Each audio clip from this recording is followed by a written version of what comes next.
Olá pessoal, estamos de volta para mais um episódio do Vamos Conversando. E hoje é uma alegria especial para mim, porque nós estamos aqui na presença do meu amigo Giovanni Jaime, que é um estudioso da figura de Jesus, é um pregador como poucos. Gosto muito das pregações dele, pastor da Igreja Batista das Mercês. E é um prazer estar aqui com você, Giovanni. Antes disso, eu quero falar com meu compadre. Fazia tempo que eu não falava com você, meu compadre. Como é que tá? Corrida da vida, Esse né? tema gosta. Você gosta desse tema? Ainda mais que a gente vai abordar aqui, a proposta é imaginar como seria Jesus hoje. Né? Como seria esse personagem histórico tão importante, né, que divide o calendário, inclusive. Dividiu né? a história, né? Antes então, e depois de Cristo. Então, como seria imaginar, fazer um exercício de imaginação aqui, né? E um prazer estar com o Giovanni. Seja bem-vindo, Giovanni. Muito obrigado. Agradeço o convite da Alegrave, Djalma, um prazer conhecê-lo. Uma alegria estar junto contigo. E vamos conversando. Vamos conversando. Veja, Giovanni e Djalma, eu queria iniciar falando uma questão polêmica, já vamos abrir com uma polêmica, a questão do dinheiro, né, da riqueza, da pobreza. Como é que você vê, assim, Giovanni, a abordagem que Jesus fez em relação aos ricos e os pobres? Porque a gente vê que eu, particularmente, até um dos símbolos desse meu anel preto é a opção preferencial pelos pobres, eu vejo um Jesus mais voltado para os pobres. A Bíblia também fala bem-aventurados os pobres de espírito. Mas tem muita gente que diz, não, mas se Deus te abençoa, você tem que ser próspero. Como é que Jesus lidou com as pessoas pobres e as pessoas ricas, pelo que você estudou das Escrituras? É interessante ver, Neto, que o tema dinheiro é um tema que foi muito trabalhado pelo Mestre Jesus. E quando ele trabalhava esse tema, ele tentava colocar o dinheiro no lugar devido. Porque o dinheiro, ele tem um poder enorme de trazer para a vida das pessoas um domínio. Então, Jesus falou muito sobre o dinheiro e todas as vezes que ele falou, ele falou cuidado com isso. Ele tinha um olhar muito cuidadoso com a questão da riqueza e um olhar que ele trazia do Pai, que no Velho Testamento, sempre Deus se preocupou com os excluídos. E o mandamento sempre foi muito presente no sentido, olha, cuide bem das viúvas, cuide dos órfãos, cuide dos pobres, cuide dos estrangeiros. Eram as pessoas vulneráveis, eram as pessoas fragilizadas.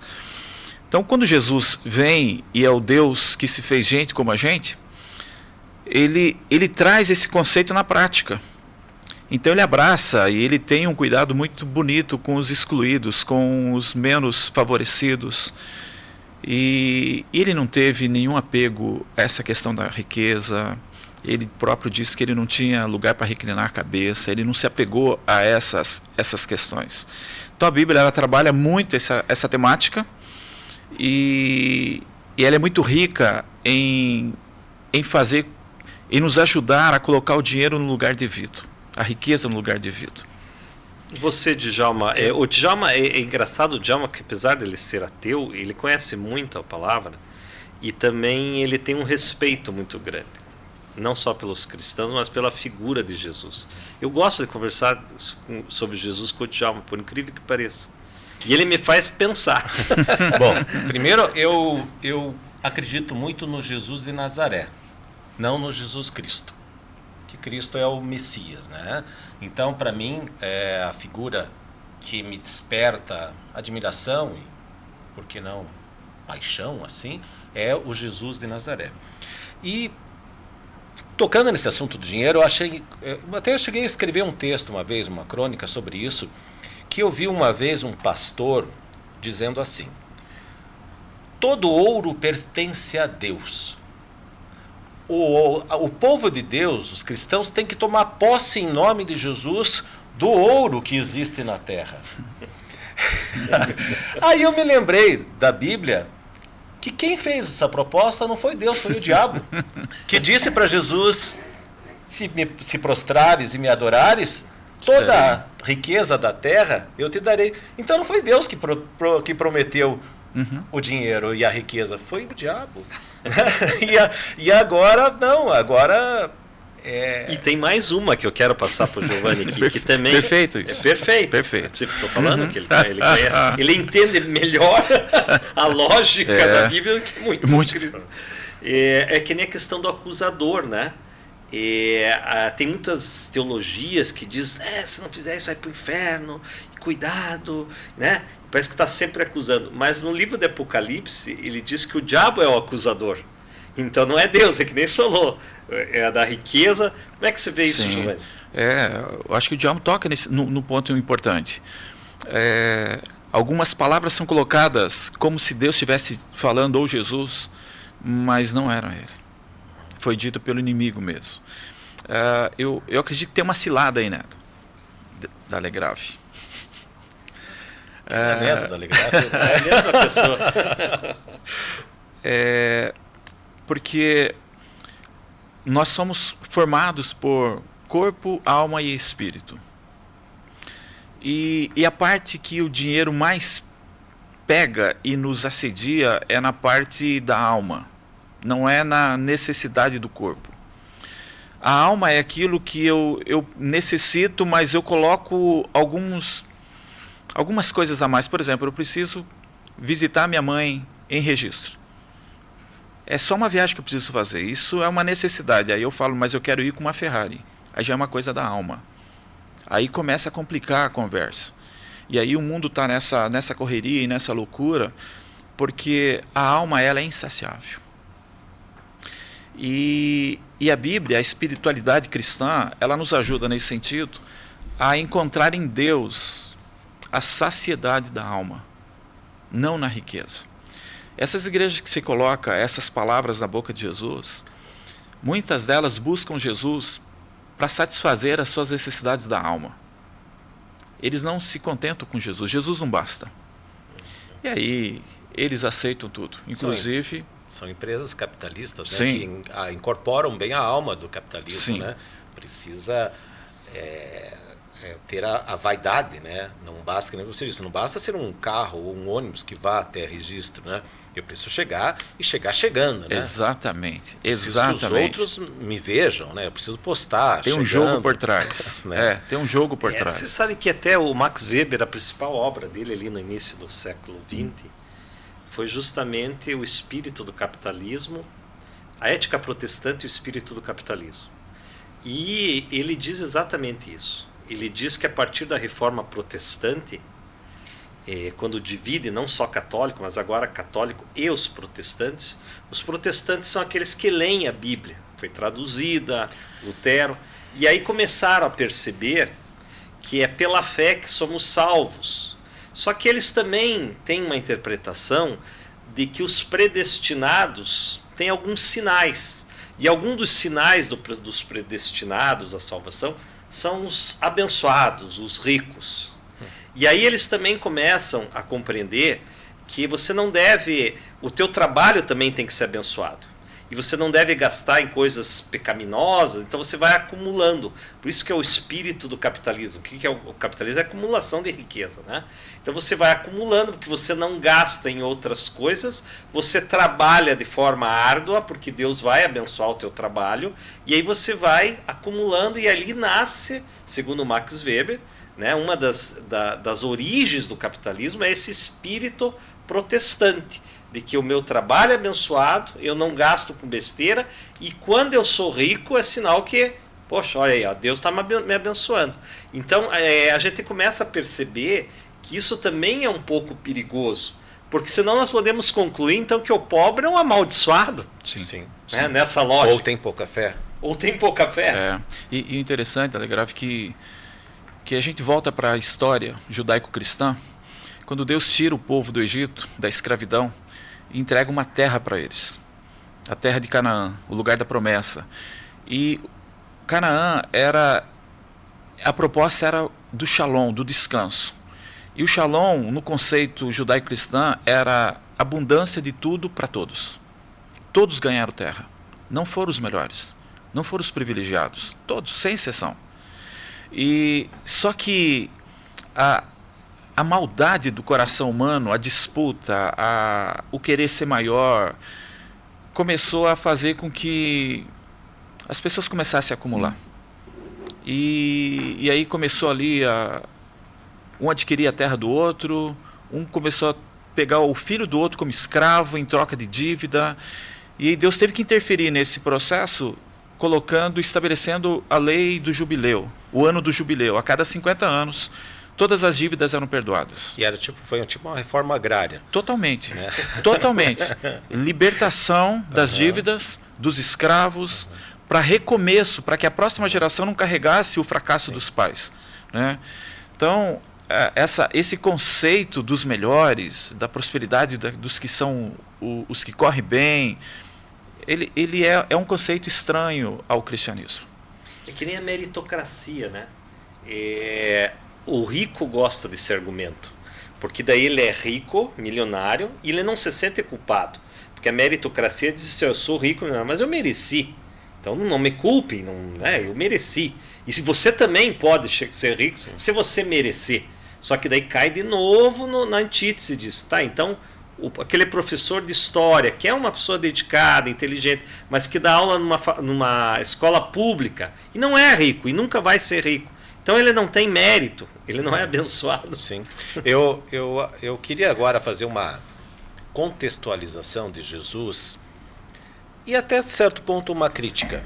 Porque é o seguinte, Jesus foi um homem do seu tempo.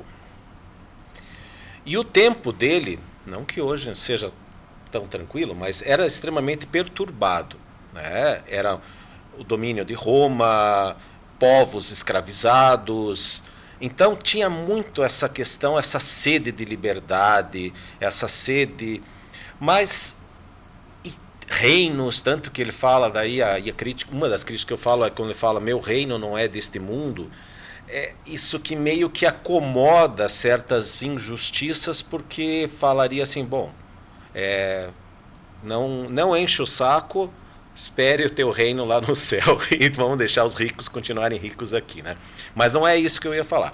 Era o seguinte, um tempo pré-civilização humano, que foi inclusive a maioria do nosso tempo, né? Nós como Homo sapiens temos 300 mil anos, eu nem vou falar de mais tempo atrás, mas Homo sapiens 300 mil anos.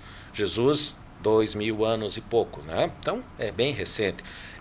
A civilização começou ali principalmente forte na agricultura com 10 mil anos atrás, e ali começou como aquele, eu sempre esqueço o nome, Yuval Harari, né? No livro dele, Homo Sapiens, ele fala que todo o bem e todo o mal da civilização começou na agricultura. Porque foi quando o homem fixou cidades paradas. Acumular, sobrar. E paradas, né? Então, tudo que você imaginar de bom, a evolução, tudo que você imaginar de bom, veio depois, assim, muita coisa boa. Mas também veio escravidão, veio propriedade, divisão de classes, governo, machismo, um monte de coisa que você achar que começou a nos diferenciar como espécie, como seres humanos. Aliás, nenhuma espécie no planeta Terra consegue ter tanta diferença. Um elefante não vai ter tanta diferença com outro elefante quanto um homem da Nigéria como um americano de Manhattan, né? Então, ambos são humanos, né? Então, porque um nasceu num país, vai ter sorte, o outro nasceu num lugar pobre, aí a meritocracia foi para as cucuia, né? Porque se você nascer num lugar errado lá, no meio de haja meritocracia, um refugiado, né? Então, o que eu quero dizer é que a mensagem de Cristo ela é um pouco contaminada por essas palavras, por exemplo, rico, pobre, reino, são coisas do tempo dele. Eu sonho que a humanidade faça uma volta ao princípio, em que a gente não tenha diferenças tão grandes, né, ou não tenha diferenças baseadas em propriedade. Né, porque a propriedade que propicia o acúmulo de riqueza. Né, porque se você não tiver dinheiro, não tiver... como que você vai se diferenciar das pessoas? E isso serve muito para você se sentir diferente, né? Porque, afinal de contas, eu pertenço a um país, eu pertenço a... Agora, isso aí também é uma discussão até entre os contratualistas. Nós pegamos 3 contratualistas. Hobbes diz que o homem é o lobo Do homem. Lobo do próprio homem. Né? Então ele diz que o homem ele precisa de segurança. Aí vem John Locke, cria a propriedade, e detalhe, ele cria a propriedade e ele era acionista de uma empresa de escravo. Né?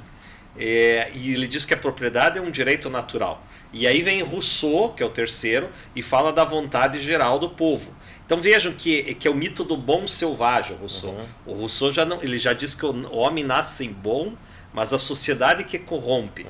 Já o Hobbes já diz que ele é lobo do próprio homem. Estou tentando dizer isso para dizer que depende muito. Tem gente que acha que o homem nasce pecador, que nasce mal, e tem gente que acha que o homem não é tão mal assim, e é que a sociedade que corrompe. Como é que você vê isso a partir da luz dos ensinamentos de Jesus? Porque Jesus fala de nascer de novo, né? O que é se nascer de novo? É entrar nesse reino que o Djalma falou agora há pouco. E talvez a leitura que você fez do reino de Jesus, que ele afirma, que ele veio inaugurar um reino, não é um reino futuro. Ele já começou. E o reino de Deus é um ambiente onde a vontade de Deus ela é vivida, ela é expressa. E todo lugar onde o reino chega, todas essas feiuras que você falou, elas desaparecem. Então, o nascer de novo que Jesus fala é entrar nesse reino, é submeter essa vontade boa, perfeita e agradável que Deus tem para nós. A nossa dificuldade é porque a gente já nasce com o pé com distante, não querendo esse governo dele. A gente já nasce em rebeldia. E por isso ele fala que é necessário nascer de novo. É um novo nascimento. É quando o espírito dele se une ao nosso espírito. A partir daí, nós começamos a ser um sinal do reino aqui. E aí a gente passa a ser um agente de transformação. Todas essas questões que você colocou, elas passam a ser combatidas. Elas não são mais aceitas. Porque a gente pertence a um outro reino. Nesse reino não é bonito viver desse jeito. A gente submete a um novo jeito de ser. A gente entra numa escola de ser. Nós estamos falando de riqueza, isso é tudo ter. Nascer de novo é entrar numa escola de aprender a ser. Ser gente, ser humano, com sentimento, com nobreza, com dignidade, com respeito ao próximo. Isso é o reino de Deus. Né? Então não é um reino que ele veio e nos levar para algum... Não, já começou, ele já inaugurou aqui. E todo aquele que entra nele já começa a viver, é convidado a viver esse reino agora. E nesse reino, por exemplo, nós falávamos de riqueza. Jesus ele ensina na oração que ele ensinou aos seus discípulos, que a conversão dos pronomes já começa a mudar toda essa questão. O Pai é nosso, não é o meu Pai. O pão é nosso, não é o meu pão. O perdão é tudo coletivo. Cultural, né? Então, o conceito de propriedade privada, no segmento de Jesus, isso tudo ele não tem, ele é estranho ao segmento de Cristo. Então, o reino de Deus é esse convite a viver essa nova realidade. Como é que você vê, dentro da tua linha, né, esse Jesus histórico que você admira, e quando você ouve uma pessoa cristã que diz, é uma experiência, uma conversão, isso é uma curiosidade que realmente eu tenho. Como que você vê isso, Tiago? Antes de responder isso, eu só queria pontuar, talvez nós já tivéssemos aqui, vou fazer um link da Bíblia com a questão histórica, né? Talvez todos nascemos, o ser humano, no jardim do Éden. Por que é o jardim do Éden? Era o homem na natureza, no paraíso, né? O homem, eu vi até uma coisa desses memes da internet dizendo assim que o homem foi feito para viver colhendo fruta, de boa, ali na floresta e tal. Aí ele inventou um monte de coisa e agora fica estressado. Né? Podia um próprio monstro para ele mesmo. Sem propriedade, sem dinheiro, sem nada, só catando frutinha e cuidando do jardim. Dormindo embaixo de árvore, né? Não, mas foi inventar, né? Dinheiro e outras coisas, né? Poder. Bom, aí então quer dizer, eu acho que talvez antes dessa coisa, dessa evolução da civilização, talvez a gente era feliz no Jardim do Éden e não sabia, né? Então, não, você perguntou como que eu me sinto quando essa experiência, veja, né? Por exemplo, assim, entendi. Porque você tem uma admiração pelo Jesus histórico, Sim. Jesus de Nazaré. E nós, cristãos, a gente às vezes fala das nossas experiências espirituais. Claro que elas se encontram nesse mundo concreto. Mas como que você vê? Você vê isso com respeito? Cada um tem sua fé? Ou você vê isso como um amor que contagia? Isso que vocês chamam de fé, um amor que contagia? Eu não sei, assim, eu obviamente que respeito, né? Não acho que a gente... A vida é uma coisa que gera angústia, saber que vai morrer, o homem é o único animal que sabe que vai morrer, isso gera angústia. E daí, como você vai aliviar essa angústia, eu acho que é válido, tudo que seja edificante e bom, né, que você não alivia a tua ansiedade causando mal para outras pessoas, eu acho válido. Eu acho que o fenômeno religioso sempre foi uma coisa muito importante na história humana, para o bem e para o mal, né? Eu acho que a religião ela teve presente na cena do crime das duas formas, né? Ela é capaz de fazer você mudar um ser humano, né? Uma pessoa que está caída, né? Realmente eu acho que a religião pode erguer essa pessoa e ela ser uma pessoa feliz mesmo, né? A religião tem esse poder, mas também tem o poder de matar, de fazer guerra, mas aí eu pergunto para você, Giovanni, né? Que nem reformar, né? Essa expressão... mas tem o poder de deformar. É isso. Sim. De deformar sim. E de reformar sim, pessoas. Sim. Né? Essa última expressão do Djalma, a religião pode ao mesmo tempo deformar ou libertar. Mas aí não há uma distinção entre religião do homem institucional e o verdadeiro Cristo, porque hoje, e nesse sentido o Djalma tem toda a razão de fazer essas críticas, que até nós mesmos fazemos, tem muitas pessoas que em nome de Deus, em nome de Jesus, têm feito muita coisa absurda. Sim. Um mau exemplo, um preconceito, uma misoginia, uma aporofobia, a versão pobre, a versão... E aí, em nome de Jesus, fazendo isso, né? Usando às vezes o púlpito como propaganda política, Família cristã. Família cristã. Como é que você distingue, né?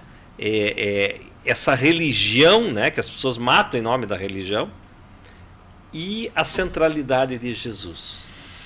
Veja, Dalegrave, eu vejo Jesus, ele não escreveu nenhum livro, ele não começou nenhuma religião, não fundou nenhuma igreja, absolutamente nada disso. Nenhum templo, né? Nada.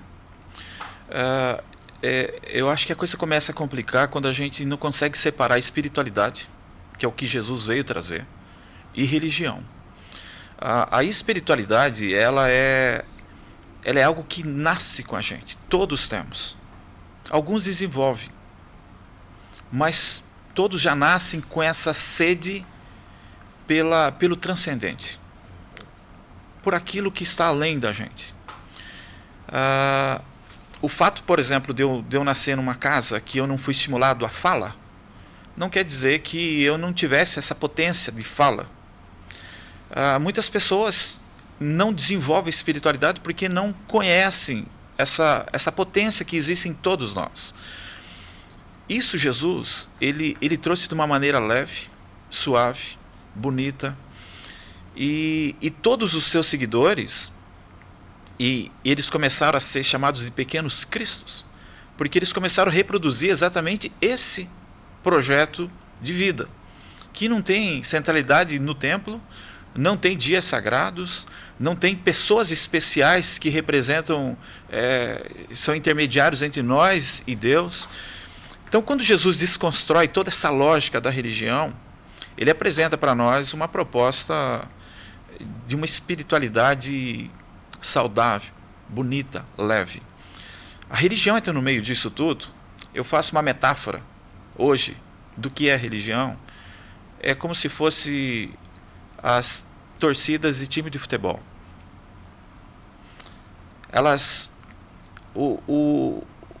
O Coxa tem a sua torcida, as suas torcidas organizadas, o Atlético tem suas torcidas, e muitos deles eles começam a viver em torno daquilo e o futebol deixa de ser o principal. Eles têm as camisas deles, eles têm os hinos deles, eles andam os gritos, eles andam em guetos, em grupos, e em nome da paixão do grupo, e eles têm regras, eles têm estatutos, eles têm poder, têm hierarquia, e em nome disso tudo, eles matam se for preciso, terminando um jogo, se a pessoa não concordar com eles. E o futebol não tem nada a ver com o que eles vão fazer lá. Exatamente o que acontece com a religião, né? Eu faço essa metáfora hoje. As igrejas, elas viraram um negócio muito estranho. Jesus a religião ficou num segundo plano. Meu Deus, totalmente esquecido. Então, imaginamos agora, bem como você está dizendo, Jesus volta, né? Jesus hoje. Primeira coisa, obviamente, ele estranharia tudo. Todas essas religiões seriam estranhas a ele, né? Até eu vi o Karnal falando isso, uma coisa interessante. Ele falou, se hoje Jesus voltasse, talvez, se ele fosse em São Paulo, ele fosse para Cracolândia, que Jesus sempre teve a opção pelos marginalizados, né? Pelas pessoas, tipo, o pior da espécie, né? E não os excluídos, não para o Vaticano, sim, não para... Eu não tenho dúvida. Então, toda essa... Porque, como você disse, Jesus não poderia ter... Jesus poderia ser rico, poderia ter fundado um templo, poderia ter feito uma organização, né, com hierarquias, com tudo. Não, no entanto, ele viveu pobre, viveu... né, sem propriedade, sem apegos. Totalmente, inclusive, como você disse, ele veio para quebrar isso, mas o homem deu um jeito de montar tudo de através dele, né? Não parece para vocês que a coisa começa a se complicar quando há uma aproximação entre igreja e política, igreja e poder político? Porque, veja, você fala dos Atos dos Apóstolos, as primeiras comunidades cristãs, tem uma parte lá que diz que eles repartiam o pão, a comida, conforme a necessidade de cada um. Se eu não me engano, é Atos capítulo 4. Então, existia muito amor, não existia tanta preocupação com a hierarquia. Aí, no século IV, Constantino se converte e, de perseguidos, os cristãos até então eram perseguidos e jogados na jaula do leão, jogados no Coliseu lá para se divertir, e depois, com a conversão do imperador Constantino, vira a religião oficial, católica, apostólica, romana.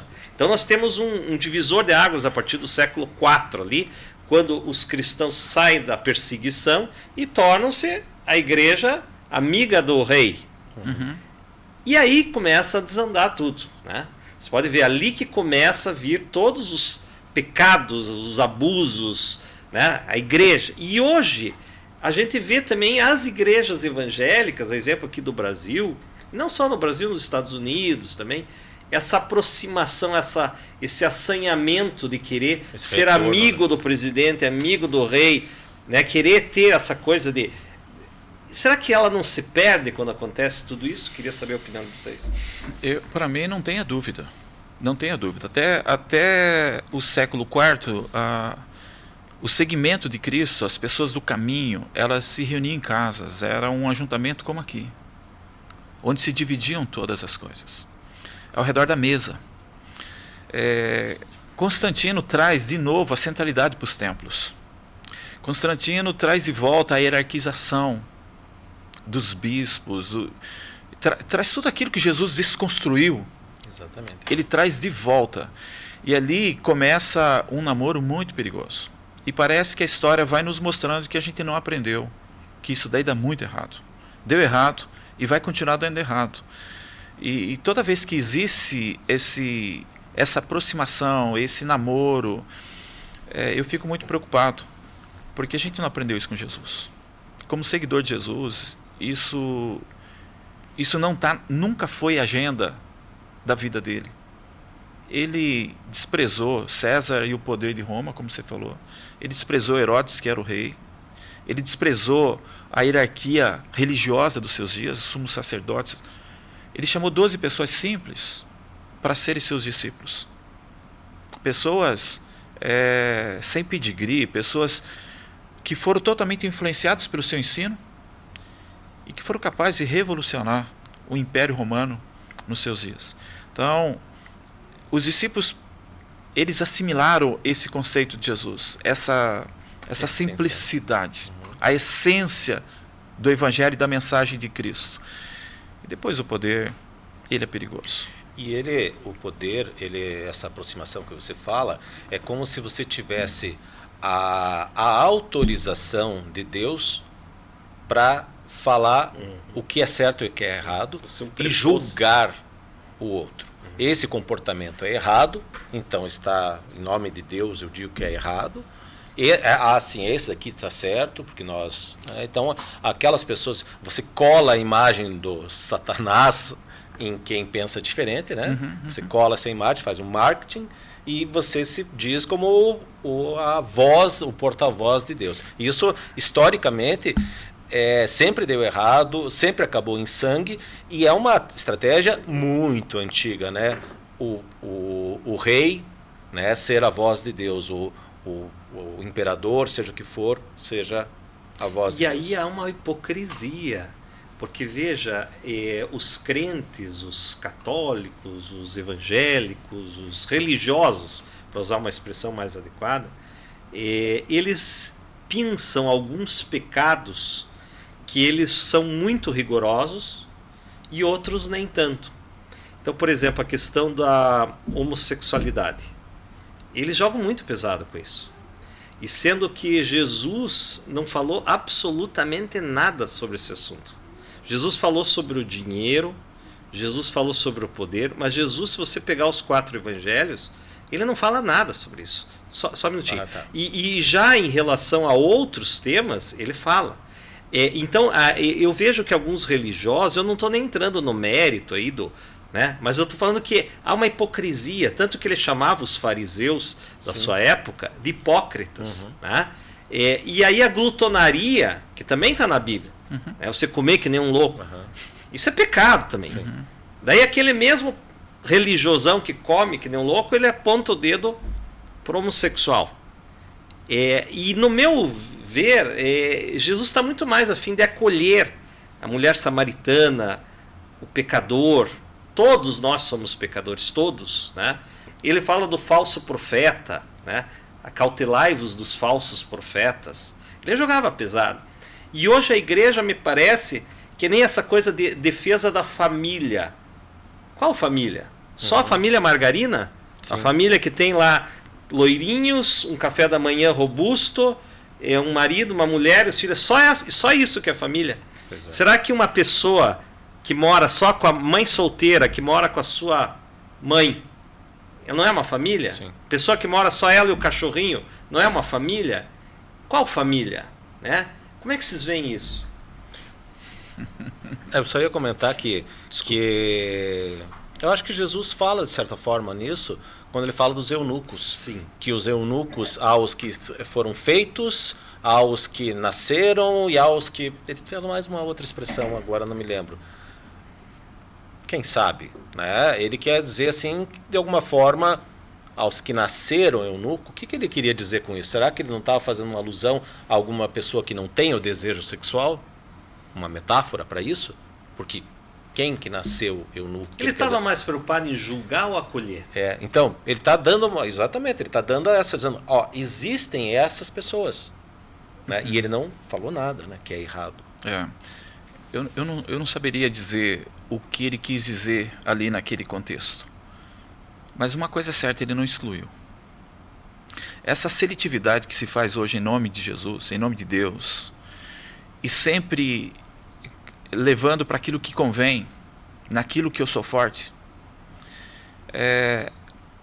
ela é muito cínica. Cruel, né? Ela é muito desonesta. Porque a palavra diz, quando fala a respeito da lei, quem tropeça numa lei, tropeça em todas. E quem tirou 10 na prova? Só ele. Só Jesus. Ninguém conseguiu tirar 10 em nada. E nunca vai tirar. Então, quem tem moral de falar do outro? porque só muda o nome das dificuldades. Que é a questão da mulher adúltera, tira a primeira pedra, né? Sim. Diz que diz que uma pedra pequena afunda, a pedra grande afunda do mesmo jeito, né? Quem não tiver pecado, que atira a primeira pedra. E ali ele faz uma ressignificação da lei. Porque pela lei, eles não precisavam nem perguntar para Jesus, eles já podiam apedrejá-lo. Porque foi pego em adultério. E a lei permitia aquilo. E Jesus chega e fala, peraí, vocês não entenderam. Vocês não entenderam. Qual a diferença do pecado dela para o pecado de vocês, de acusação, de julgamento? Pecado pequeno, pecado Então, ele falou sobre ladrão, ele falou sobre adúltero, ele falou sobre... Só que essas coisas não se faz uma leitura correta. No mesmo texto, por exemplo, que as pessoas pegam para mandar, e geralmente eles pegam os homossexuais para mandar para o inferno, né? Essas pessoas aí. Não é para falar tá errado. Eles já condenam, eles já colocam no banco de réu e eles são os juízes, eles definem o futuro da pessoa. Isso é muito perverso. Jesus fala para os discípulos, olha, quem vai separar joio e trigo é o Pai no final. Não queiram fazer isso. Porque se vocês forem querer fazer, vocês vão errar. A possibilidade de errar é muito grande. Não julgueis. Não julgueis. Então, quando Jesus chega ali e fala para eles, olha... aliás, Paulo vai trabalhar essa questão dos homossexuais, ele coloca lá os adúlteros, por exemplo. Também estão indo para o mesmo caminho. E vem Jesus no Sermão da Montanha e fala, olha, a lei falava que não adulterarás. Mas eu digo para vocês, adúltero é aquele que olha para uma mulher e já tem o desejo no coração. Você não precisa levar ela para o motel. Pô, ferrou tudo. Sim. Vai sobrar quem nessa história? E eles estão querendo levar os caras que têm uma opção sexual diferente da minha. Então, assim, só pega o que convém, só o que é interessante para ele. Então, isso para mim é uma perversidade muito grande, dita em nome de Deus, porque você está falando no nome muito poderoso. Sim. Né? Tem um assunto que quem me fez pensar a primeira vez foi o Djalma, muitos anos atrás. Até que ponto as repartições públicas são legítimas para colocar, por exemplo, um crucifixo na sala? Até que ponto, eu queria até iniciar pelo Djalma, que provocou essa questão uns anos atrás, até que ponto o Estado não é laico? Porque a partir do momento que o Estado circunstancialmente é da igreja evangélica, vamos imaginar que nós temos um presidente do candomblé ou budista, então ele também pode pôr os símbolos. Como é que você vê isso aí, Djalma? Qual que era o argumento que você usou na época? Na verdade, você coloca no Estado, numa sala de justiça, o crucifixo, né? Sendo que o Estado é laico e que aquilo representa uma maioria, mas não todos, né? E sempre a minoria ela é sufocada historicamente pela maioria, né? Mas eu queria, inclusive, até o Carlos Heitor Coni, o falecido Carlos Heitor Coni, ele falava assim que achava engraçado e curioso na justiça ter um crucifixo, que é o sinal da injustiça, né? Porque Jesus foi crucificado, foi julgado injusta. Então, é uma representação de uma baita injustiça. Uma pessoa foi injustamente crucificada. Então, não é uma lembrança muito, muito agradável para se falar em justiça, né? Mas, principalmente isso. Eu acho que tudo que você exclui é ruim, né? Eu vinha pensando uma coisa para falar aqui também, quando, obviamente, eu sou ateu, mas eu não gosto de me definir ateu. Porque, primeira coisa, eu acho que sempre quando você se define alguma coisa, você diz o que você não é e você gera uma certa antipatia ou alguma coisa assim, um sentimento, ele é diferente de mim. Né? Quando nós somos todos humanos. Essa é a base, né? Então eu acho que essas definições assim servem para segregar, né? Não, eu sou assim, eu sou cristão, eu sou aqui da família, eu sou branco, eu sou aquilo, tá? Né? Eu não sou, eu sou hétero. Essas coisas todas nos afastam desse Cristo, desse Jesus, né? Dessa pessoa que era includente, que era justamente o contrário, né? Não julgar e abraçar, né? Acho que é isso. Eu compartilho dessa tua visão. Porque eu olho para Jesus e ele não fez isso. Ele não chegou nos espaços públicos e colocou um símbolo lá. Não. Isso é uma coisa muito do homem, é uma coisa muito, muito, muito pequena. Eu vejo até com um pouco de medo essas ações. Porque o Brasil é laico. E as minorias também têm que ter voz. Senão, acontece o que acontece agora, perseguições, as religiões que são diferentes da minha crença, apedrejamento, isso é muito feio. Isso, Jesus nunca fez isso. Chutar a santa.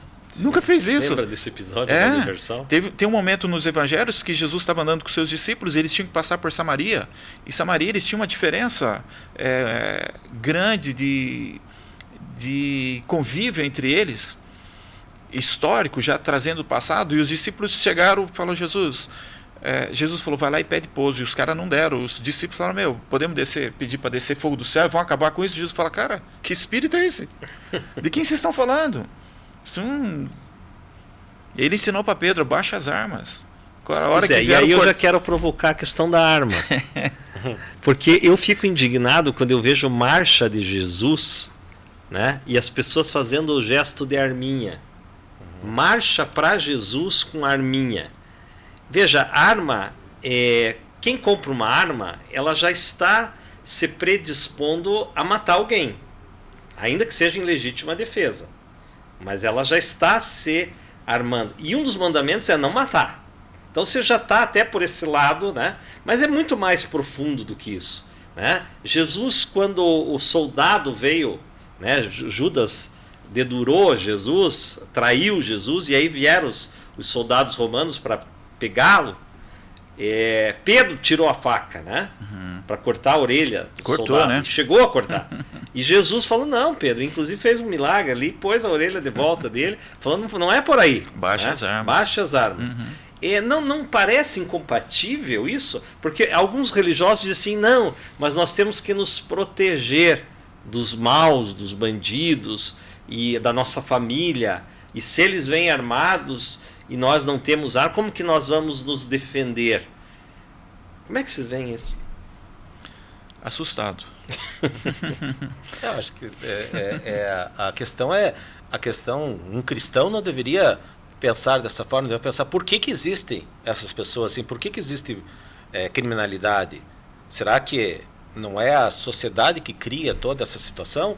Não é porque, não estou dizendo que toda pessoa que pratica um crime seja decorrente de questão social, porque muitos criminosos são ricos, né? Então não é uma questão só de dinheiro, mas é uma questão que passa por condição de vida, de educação, de um monte de coisas que, qual que é a solução? Então todos nós nos trancafiarmos e passar bala em quem, né? Quem é diferente. Em quem é diferente. Esse é o reino de Deus, isso é Jesus. Eu só queria falar uma coisa, você cutucou num assunto aí, Judas. É um assunto que eu acho interessante, só uma pontuaçãozinha. Primeiro, que eu sempre achei estranho, quando eu era criança, tinha a malhação de Judas, né? Eu pensava, que coisa bárbara, fazer um linchamento de um boneco, né? Isso, em nome de Deus, a gente vai linchar um boneco. Eu odiava esse tipo de cultura. Segundo, aqui eu recomendo tanto o livro quanto o filme A Última Tentação de Cristo. Eu não vou dar spoiler, mas o filme é sensacional, e foi um filme, na época ainda que eu acreditava em Deus, foi um Deus mais humano, um Jesus mais humano, né? Mas ele fala assim que tem um diálogo de Jesus e Cristo muito, muito interessante.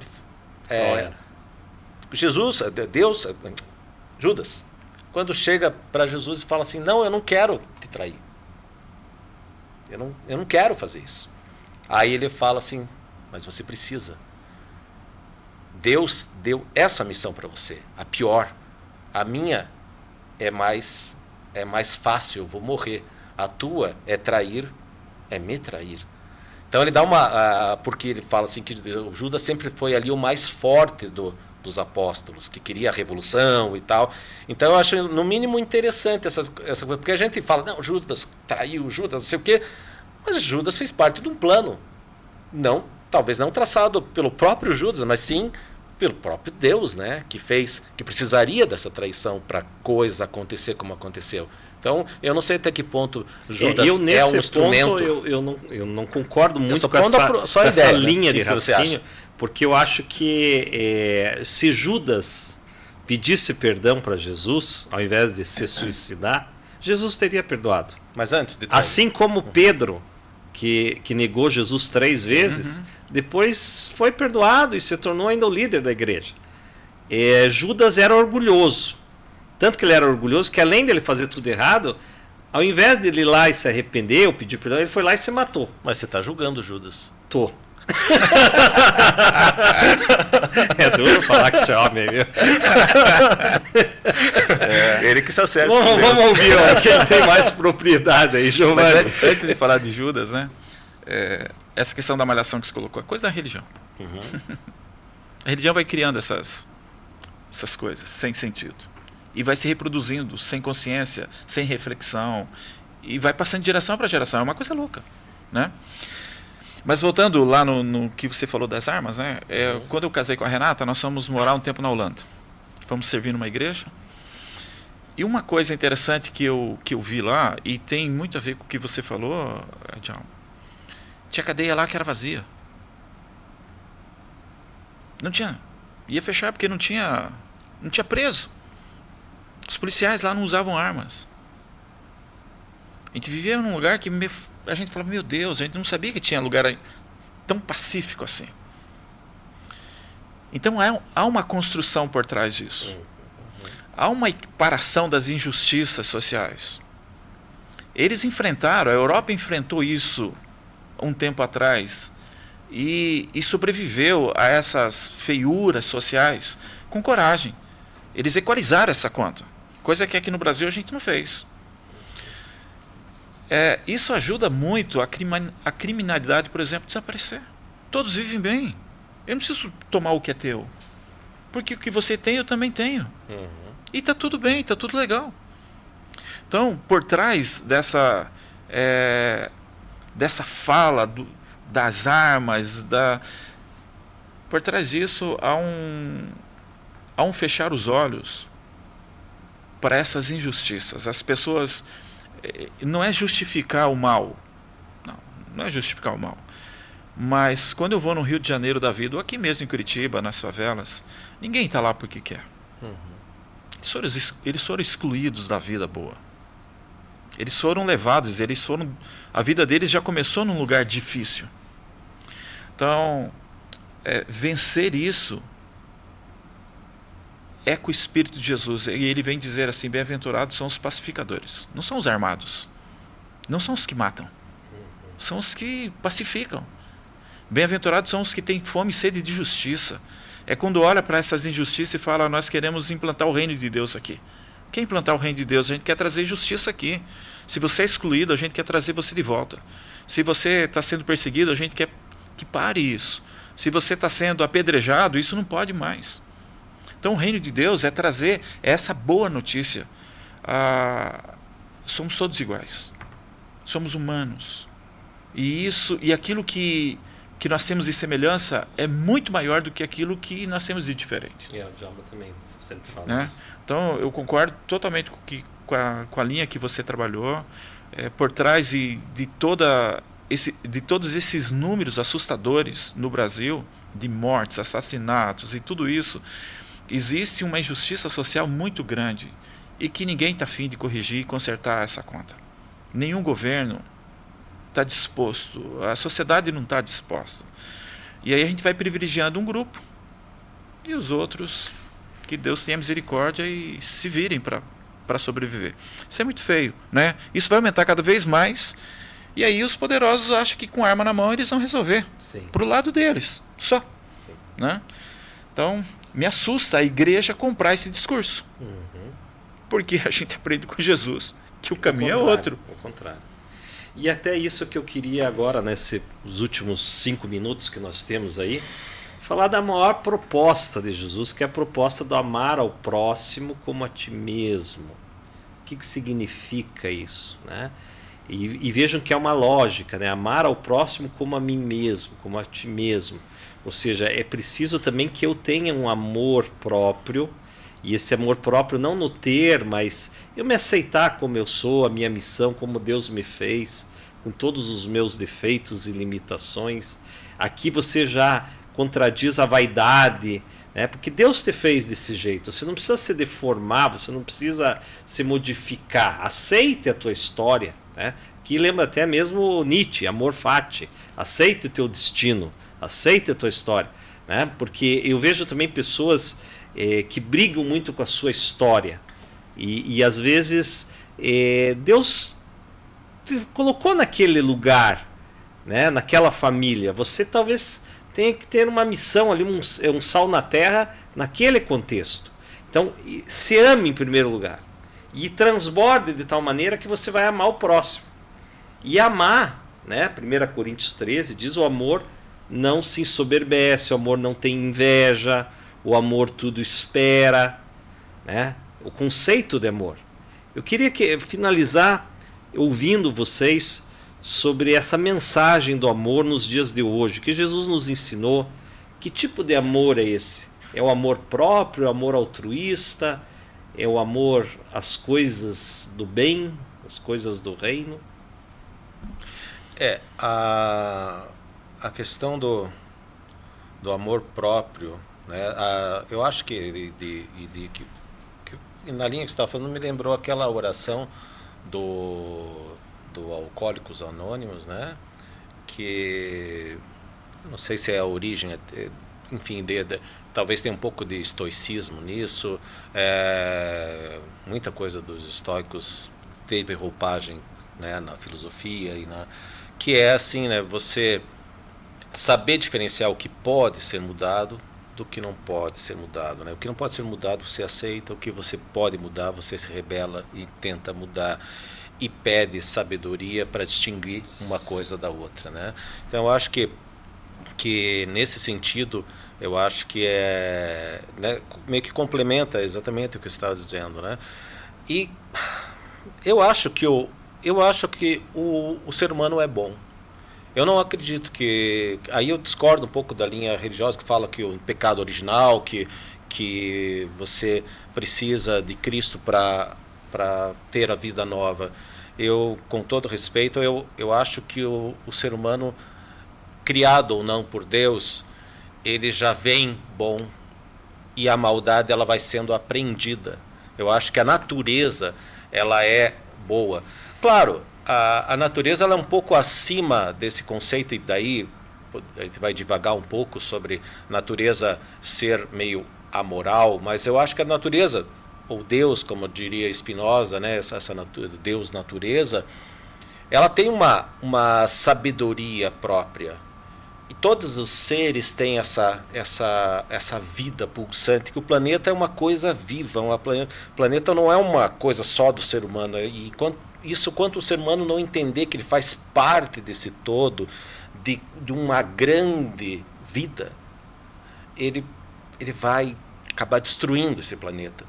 Porque isso é a vida, e isso é o amor. Você entender que aquela formiga, ela tem direito à vida dela, ela tem, sabe, uma função dela, esse contato com o vivo, né? Esse é um amor, né? Isso é um amor ao próximo, você ter essa boa vontade, né? Esse olhar de compaixão. Eu acho que é isso. Quando Jesus apresenta esse conceito do amor, Alegraf, ele está respondendo uma pergunta a respeito de como se resumia os mandamentos. E ele colocou: ame a Deus sobre todas as coisas e ame o próximo como a si mesmo.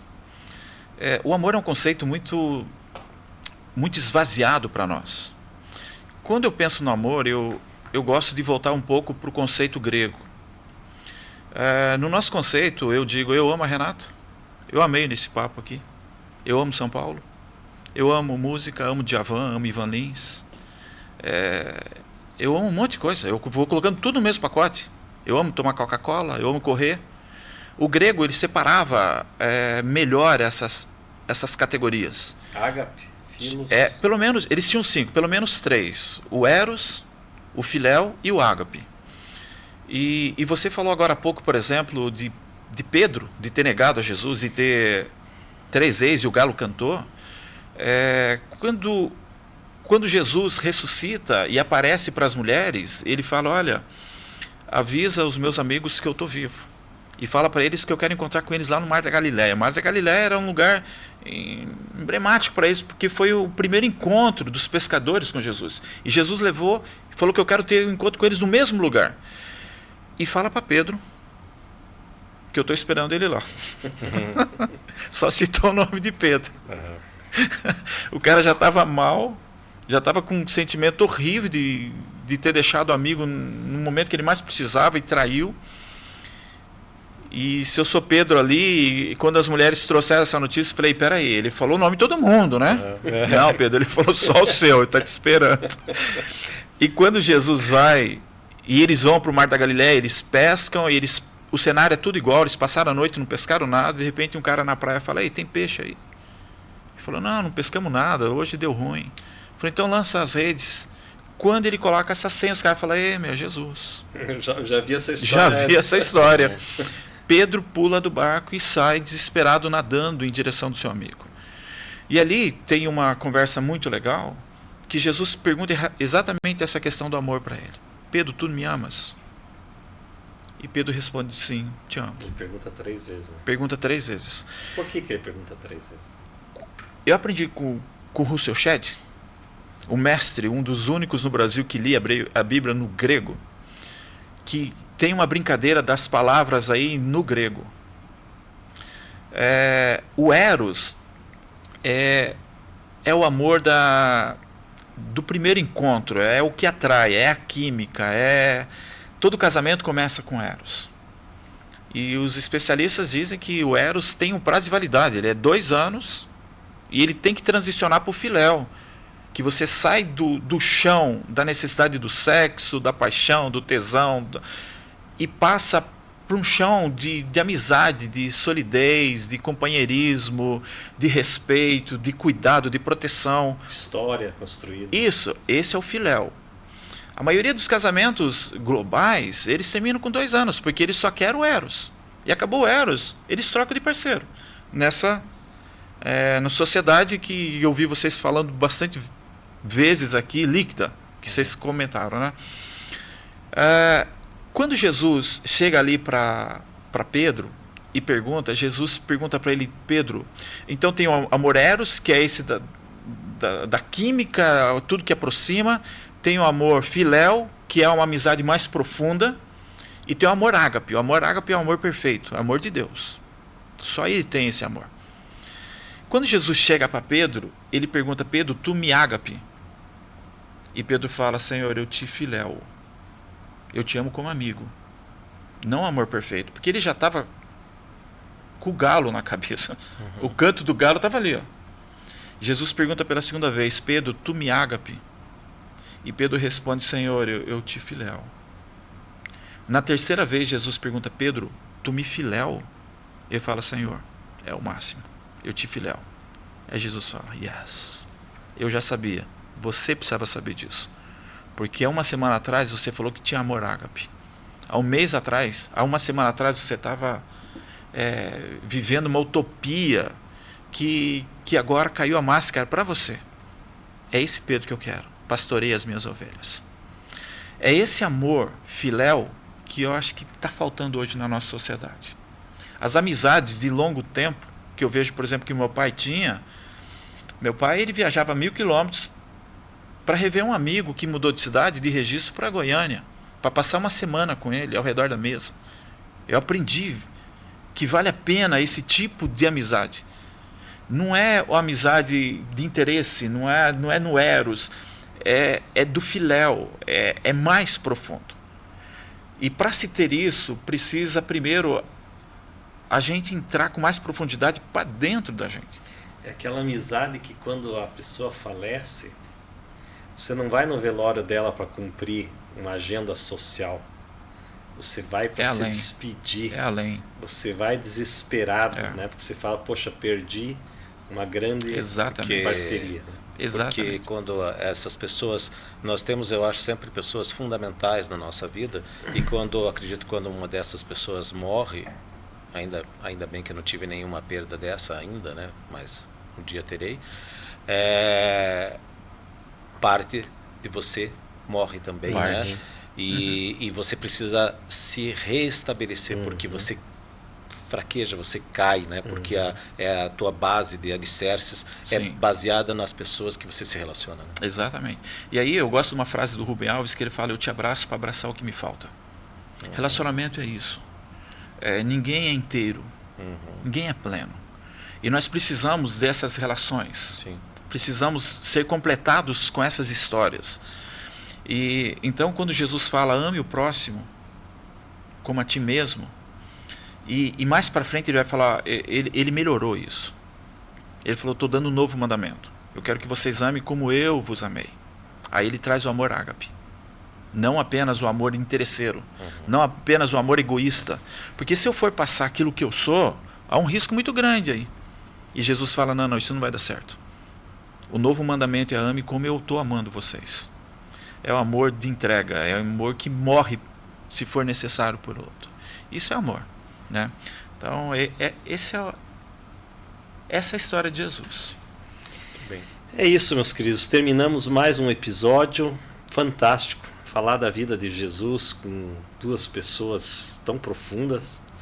O pastor Giovanni pastoreia a Igreja Batista das Mercês, ali na rua Jacarezinho, 1112. Curitiba, todo domingo às 19 horas. Você também está convidado. E quero dizer que foi muito bacana estar com vocês dois, porque são as duas pessoas que eu mais gosto de falar das coisas espirituais, são vocês dois. Prazer foi muito grande, tá ligado?